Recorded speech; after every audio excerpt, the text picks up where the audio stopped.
কল্পনায় আমরা বহুবার ভিনগ্রহীদের বা এলিয়েনদের অস্তিত্বের কথা ভেবেছি, সিনেমায়, গল্পে, বইয়ে। কিন্তু বাস্তবে আসলেই কি কিছু আছে? পৃথিবীর নানা প্রান্তে ইউএফও দেখা গেছে বলে দাবি করা হয়েছে। কেউ বলেছেন তারা এলিয়েনদের মুখোমুখি হয়েছেন। নাসা ও পেন্টাগন কি আমাদের থেকে কিছু লুকিয়ে রেখেছে? আজ আমরা গভীরে যাব, ইতিহাস, বিজ্ঞান ও ষড়যন্ত্রের রহস্য উন্মোচন করব। আপনি প্রস্তুত তো? আসসালামু আলাইকুম guys, welcome to Firoz time vault. 1947 সালে আমেরিকার রসেল, নিউ মেক্সিকোতে এক রহস্যময় উড়ন্ত বস্তু বিধ্বস্ত হয়। মার্কিন সরকার এটিকে বৈজ্ঞানিক গবেষণার বেলুন বলে দাবি করলেও অনেকে বলেন এটি ছিল এলিয়েনদের মহাকাশযান। সাবেক গোয়েন্দা কর্মকর্তা ডেভিড গ্রুস দাবি করেছেন সরকার আসল তথ্য গোপন করেছে। 1980 সালে ইংল্যান্ডের রেন্ডলশ্যাম ফরেস্টে ব্রিটিশ সেনারা এক রাতে এক রহস্যজনক উজ্জ্বল বস্তু দেখতে পান, যা গাছের মধ্যে নেমে আসে। বস্তুটির গায়ে কিছু হায়ারোগ্লিফিক এর মতো চিহ্ন ছিল। মার্কিন ও ব্রিটিশ সেনাবাহিনী এ বিষয়ে নীরব থাকে। 1977 সালে ওহিও স্টেট ইউনিভার্সিটির এক রেডিও টেলিস্কোপ মহাকাশ থেকে এক শক্তিশালী সংকেত গ্রহণ করে। সংকেতটি এতটাই অস্বাভাবিক ছিল যে বিজ্ঞানী জেরি এফম্যান সিগন্যালের পাশে ওয়াও লিখে ফেলেন। আজও কেউ জানে না এটি ভিনগ্রহীদের বার্তা ছিল নাকি মহাজাগতিক কোনো স্বাভাবিক ঘটনা। 2017 সালে বিজ্ঞানীরা ওমুয়ামুয়া নামক এক রহস্যময় বস্তু আবিষ্কার করেন, যা আমাদের সৌরজগতের বাইরে থেকে এসেছে। এটি ছিল একটি দীর্ঘ চ্যাপ্টা বস্তু, যা কোনো গ্রহাণুর মতো নয়। বিজ্ঞানী আভি লোয়েব দাবি করেন এটি হয়তো ভিনগ্রহীদের পাঠানো কোনো মহাকাশযান বা প্রোব।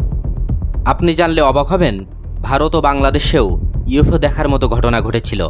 29 অক্টোবর 2007 পশ্চিমবঙ্গ রাত 3টার দিকে কলকাতার আকাশে কিছু মানুষ একটি উজ্জ্বল বস্তু দেখতে পান, যা ধীরে ধীরে চলছিল এবং আকৃতিও পরিবর্তন করছিল।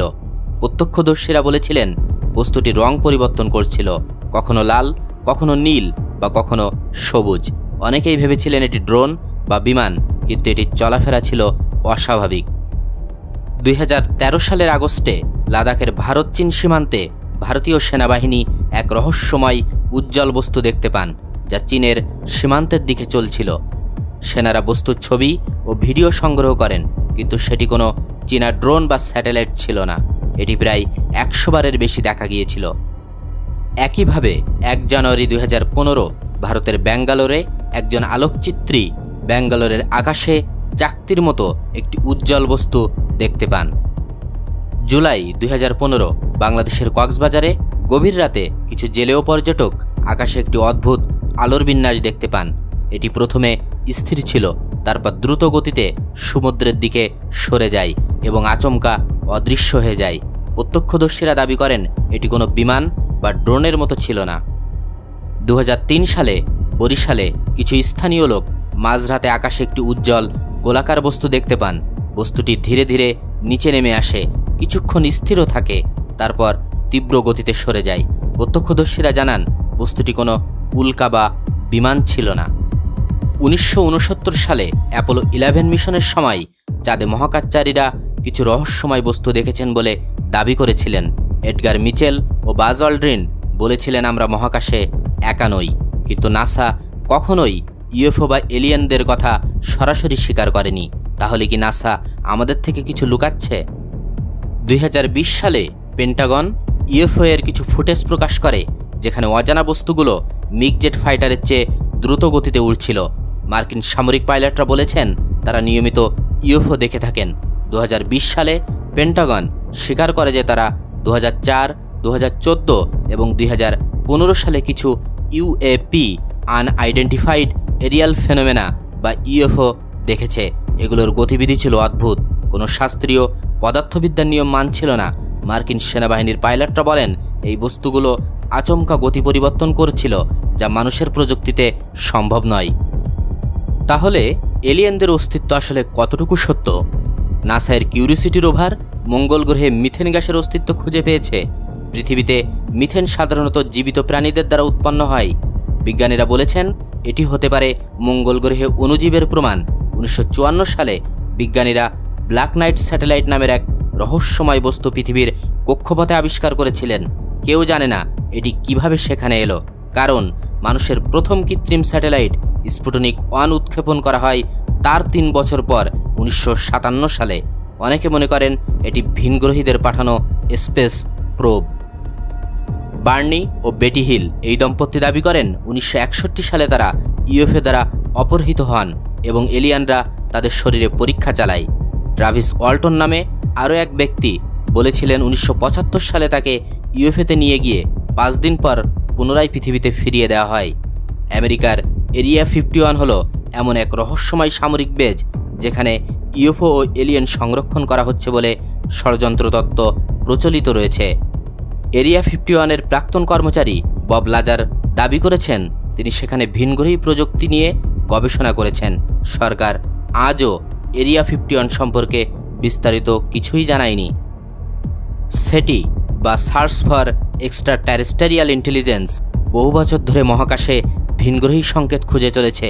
কেপলার ও জেমস ওয়েব টেলিস্কোপ মহাবিশ্বে 2000-এর বেশি এক্সোপ্ল্যানেট খুঁজে পেয়েছে যেখানে প্রাণের সম্ভাবনা রয়েছে। এলিয়েনদের সাথে যোগাযোগের জন্য 1977 সালে নাসা ভয়েজার 1 ও ভয়েজার 2 নামে 2টি মহাকাশযান মহাবিশ্বে পাঠায়। এগুলোর লক্ষ্য জুপিটার, স্যাটার্ন, ইউরেনাস ও নেপচুন গ্রহের তথ্য সংগ্রহ করা। তবে সবচেয়ে মজার ব্যাপার হলো এই মহাকাশযান দুটির সাথে একটি বিশেষ বার্তাও পাঠানো হয় যা ভবিষ্যতে ভিনগ্রহীরা পেলে পৃথিবী সম্পর্কে জানতে পারবে। ভয়েজার গোল্ডেন ডিস্ক হলো একটি 12 ইঞ্চি ব্যাসের গোল্ড প্লেটেড কপার ডিস্ক যাতে পৃথিবীর ভাষা, সংস্কৃতি, প্রকৃতি ও মানব সভ্যতার তথ্য রেকর্ড করা হয়েছে। এটিকে টাইম ক্যাপসুলও বলা হয় যা আগামী 1000 বা লক্ষ বছর পরেও কোনো ভিনগ্রহী সভ্যতা পেলে পৃথিবী সম্পর্কে জানতে পারবে। নাসা বিজ্ঞানী কার্ল সাগান এবং তার দল এই ডিস্ক তৈরি করেন যেখানে 115টি ছবি, 27টি সঙ্গীত এবং 55টি ভাষার বার্তা রয়েছে এবং পৃথিবীর নানা শব্দও এটাতে সংরক্ষণ করা রয়েছে। 27টি সঙ্গীতের মধ্যে বাংলাদেশের বাউল গান সহ বিশ্বকবি রবীন্দ্রনাথ ঠাকুরের কিছু গানের অংশও রয়েছে। সাথে রয়েছে ভারতীয় শাস্ত্রীয় সঙ্গীত রাগা ভৈরব। ভয়েজারে ইংরেজি, বাংলা, হিন্দি, চীনা, আরবি সহ মোট 55টি ভাষায় শুভেচ্ছা বার্তা পাঠানো হয়েছে। ভয়েজার 1 বর্তমানে সৌরজগতের বাইরে ইন্টারস্টেলার স্পেসে আছে। এটাই পৃথিবীর সবচেয়ে দূরে পৌঁছানো কোনো বস্তু। ভয়েজার 2 এখন নেপচুনের বাইরের দিকে ভ্রমণ করছে। ভিনগ্রহীরা যদি কোনোদিন ভয়েজার মহাকাশযান খুঁজে পায় তারা এই ডিস্ক থেকে আমাদের সম্পর্কে জানতে পারবে এমনটাই ধারণা করা হয়। বিজ্ঞানীরা বলেন এটি হতে পারে আমাদের সভ্যতার শেষ চিহ্ন। 1000 বা লক্ষ বছর পর যদি পৃথিবী ধ্বংস হয়ে যায় ভয়েজার মহাকাশযান টিকে থাকবে এবং কোনো উন্নত সভ্যতা এটি পেলে আমাদের অস্তিত্বের প্রমাণ পাবে। আপনার কি মনে হয় এলিয়েনরা কি কোনোদিন এই ডিস্ক খুঁজে পাবে? বিজ্ঞানীরা মনে করেন ইউএফও দেখা যাওয়ার পিছনে বিভিন্ন কারণ থাকতে পারে। অনেক ইউএফও আসলে সামরিক বাহিনীর গোপন প্রজেক্ট হতে পারে, কিছু অপটিক্যাল ইলিউশন বা আবহাওয়ার কারণে ধোঁকা হতে পারে। অনেকে মনে করেন পৃথিবীর বাইরের বুদ্ধিমান প্রাণীরা আমাদের আসলেই পর্যবেক্ষণ করছে। আপনার মতামত কি? আপনি কি বিশ্বাস করেন এলিয়েন আমাদের পর্যবেক্ষণ করছে নাকি সবই কল্পনা? কমেন্টে জানান।